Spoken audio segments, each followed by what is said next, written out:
Let's be honest, overseas income is having a moment. If you've read any tax blog in the last 6 months, especially ours, you've probably seen a lot about rental properties back home, interest on forgotten savings accounts, or HMRC's growing obsession with what you're earning outside the UK. So rather than hit you with another article listing what counts as foreign income, let's talk about what actually matters, how to deal with it, what to expect, and how to stay one step ahead of that polite but panic-inducing letter from HMRC. Most expats aren't being sneaky. They're just operating under one big, expensive myth. If I paid tax on it in Australia or New Zealand, I'm in the clear. This happens all the time. Kiwis and Aussies move to the UK, keep a rental property or some savings back home, pay tax on it there, and assume that's the end of the story. It's not.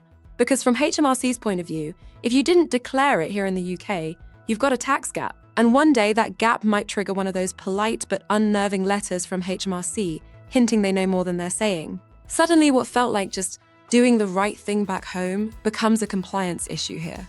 And it's your job to sort it. So what triggered this polite but ominous letter? It's not guesswork. HMRC is tapping into a global treasure trove of financial data called the Common Reporting Standard. Over 100 countries now automatically share info.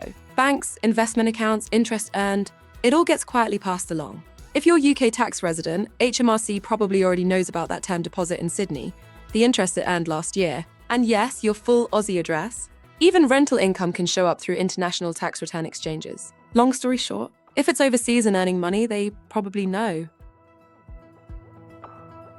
So what actually counts as foreign income?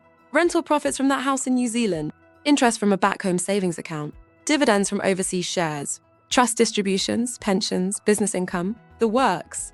The golden rule: if you're a UK tax resident, HMRC wants to see everything, worldwide. Now here's where people fall into a trap. But I already paid tax on it.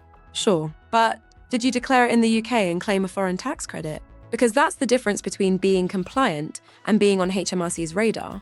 And those double tax treaties with Australia and New Zealand, super helpful, but only after you've declared the income.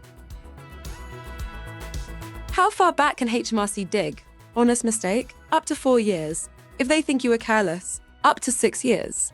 If they are looking at offshore income, they get 12 years. And if they suspect it was deliberate, up to 20 years. Most people land somewhere between genuinely confused and oops.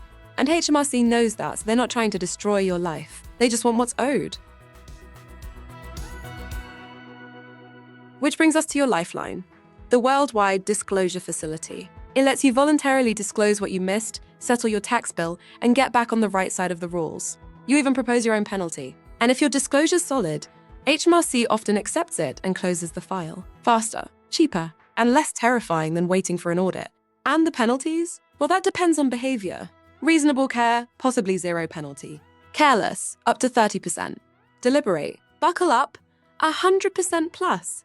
But here's the hack. The more upfront, honest, and proactive you are, the lower your penalty tends to be. So if you haven't received a letter yet but have a quiet suspicion something's off, act now. Voluntary disclosures are met with way more favorable outcomes. If you wait for that letter, you risk less control, more cost, and of course more stress. And FYI, if your employer handles tax via PAYE, but you've got foreign income, you still need to file a UK self-assessment return. Every year, no exceptions.